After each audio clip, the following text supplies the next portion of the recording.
Hey everyone, today I'm going to show you how to make some amazing cranberry orange scones. They're light and buttery and just full of flavor. So let's get started. As always, I have all of my ingredients laid out in front of me. I'm going to start off with 4 cups of all-purpose flour.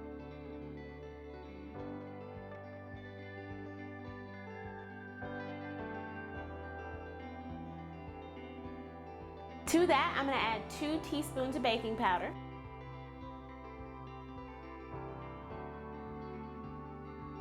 I got 1 teaspoon of salt.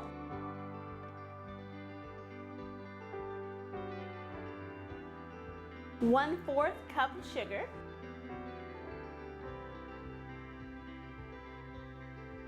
And now I'm just going to whisk all of my dry ingredients together.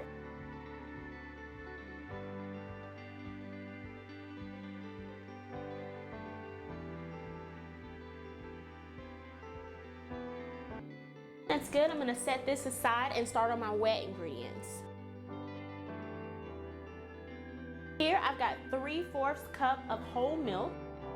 To that I'm going to add 1/2 cup of heavy whipping cream.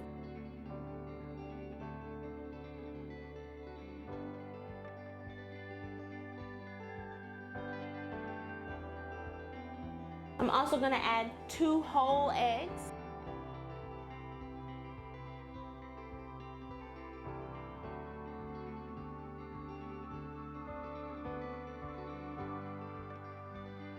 And then I'm going to whisk this together. I've grabbed my butter out of the freezer. This is 1 stick of unsalted butter. Here I have my flour mixture and I'm just going to grate this on top. Now because the butter sat in the freezer for so long, the curls on this are going to be a little bit more dainty versus when we did the peach cobbler. Those were a little bit more thick and look more like cheese grated. Only because it was a little bit warmer. I didn't leave it in the freezer for as long.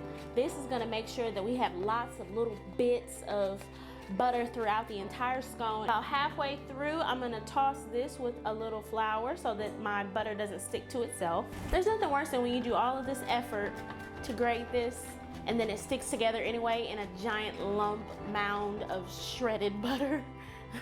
So definitely use the flour coating trick and just toss it real quick in some flour to make sure that it all stays separated.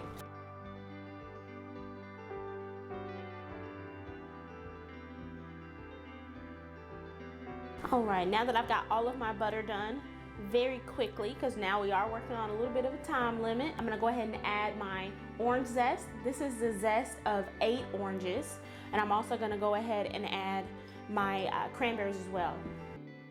This is 1 cup of dried cranberries. I can already smell the oranges and it smells amazing. I'm so excited. This is another recipe like my oatmeal raisin ice cream where I tell people about, oh, cranberry orange scones. And they're like, you sure? I don't know about that. And I'm like, just look, just listen, Linda. Listen, Linda, it's delicious.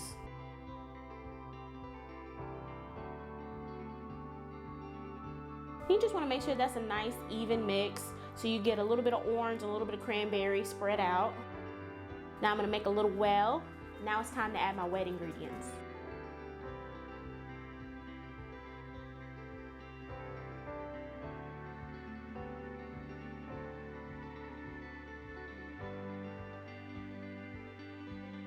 I am going to refrain from using my hands in this because it can get very sticky very fast. However, you can use your hands and you just want to gently start to mix the wet in with the dry. And it will become very sticky, but don't worry, it'll all come together in the end. Now you want to mix this until it's just incorporated. You don't want to over mix it. You want nice, soft, flaky scones. I almost said biscuits.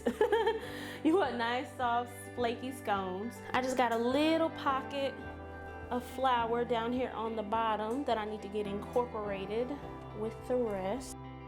And you'll have sticky pieces throughout here, so it'll be easy to tack those dry bits onto the stickier parts. That's pretty much incorporated. Now I'm going to sprinkle a little flour on my work surface, and then I'm going to push it all together and make it into the shape that I want.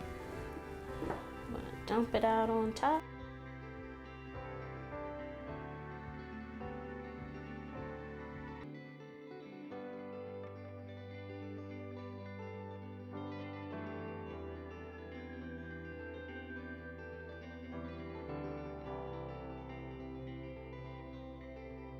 Just need a hair more flour, not too much. Now I want mine to be in a circle shape. You can make it in any shape you want. So if you wanted to do a log, you can. If you wanted to do squares, triangles, whatever you want, honestly. Just make sure you don't work the dough too much. And I changed my mind. Since I've already begun in kind of this rectangle shape, I don't want to work it too much more, so I'm just going to continue on with that one. Sometimes you just got to go with the flow. I'm going to take my rolling pin and just gently roll it out.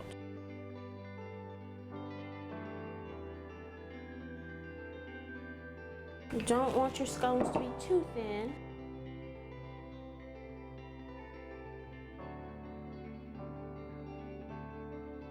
And then I've got a bench scraper. A lot of people don't have this. You can find this at one of like a kitchen store, not like a Target or Walmart, but sometimes you have to go to a specialty store or you can get them online.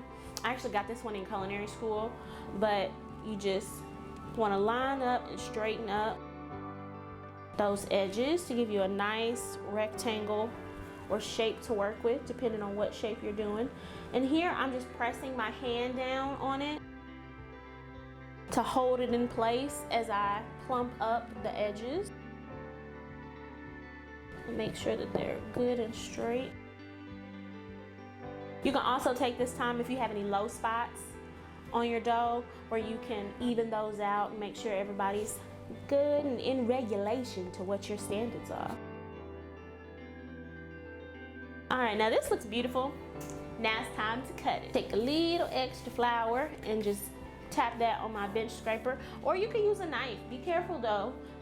This is definitely way duller than a knife, so you can use a knife, no problem. Just make sure you're careful when you're lining up and then when you go to cut. So I'm gonna go at an angle on mine and make triangles.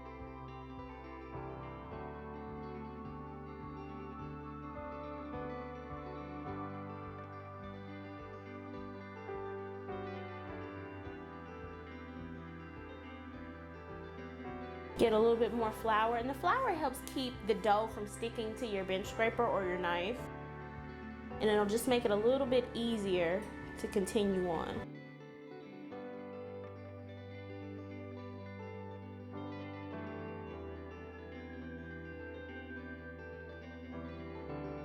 The last one always looks like a little bit of a Frankenstein. I got two little ones. All right, now I'm just gonna load these up onto my baking sheet. I've lined this with some parchment paper.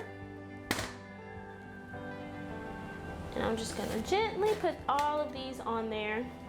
Now I'm gonna leave them, they don't have to be too far apart, but I'm gonna leave them about an inch or so apart, just to be safe.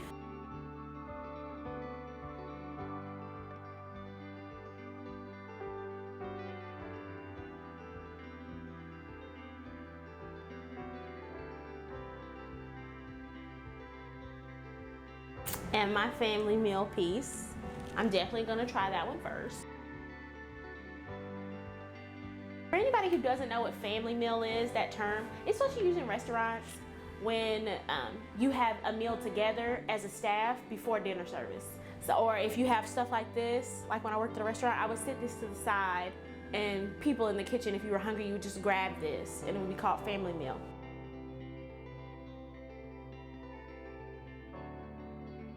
One of the restaurants I worked at, we definitely had a problem with not family meal, but people taking food that was not family meal. I would bake cookies and I would be, make 20 and I'm suddenly have 19. I'm glad they loved them. Now I've just got some egg wash here. I've got 1 whole egg and then 1 tablespoon of milk. And got my Little brush here, which is also a great investment. It's a silicone brush, so you don't have to worry about it collecting any bacteria or anything like that. It's also very easy to clean, which I love, and it actually dries. A lot of brushes won't dry after you've used them, which it just holds everything. And this one, you know it's clean, you know you got everything, you know it's dry. Now to these, I'm just gonna add light brushes of egg wash. You wanna make sure you get the top and the sides. I've got everything egg washed, and now I'm gonna put these in the oven. I've got my oven preheated to 375 degrees, and I'm gonna bake these until they're golden brown. See you in a bit. So my scones are out of the oven. I'm gonna make a glaze. I've got a half a cup of powdered sugar and 4 tablespoons of heavy whipping cream already here in a bowl mixed up. To this, I'm gonna add the zest of half an orange. Just give it one good mix. This looks so nice. I just find that the orange in the actual glaze just gives it a little bit more of a boost of that orange flavor. And then we're just gonna start dipping.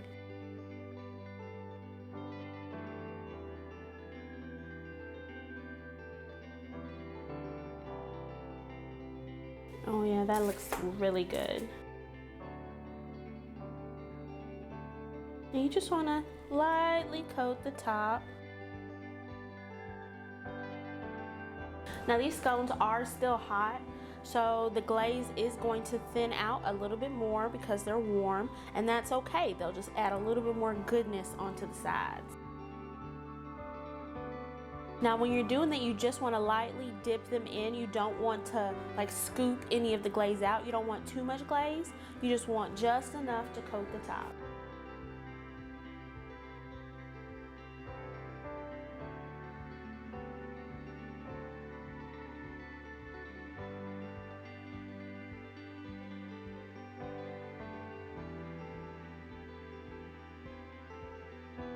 Now I've got all of them glazed. Now I'm gonna give one a try. Ooh, it looks so buttery and delicious, and I can't wait. These are really good. They're very refreshing, I feel like, for summer, especially if you like scones. They're good. They're traditional scones, just with a little bit of a twist. And I absolutely love them. They'll be great with some tea, or if you like coffee, if you're a coffee person, they top it off. Thank you everyone for watching this video. If you enjoyed it, don't forget to give it a thumbs up, and don't forget to subscribe to the channel for another recipe. Thanks.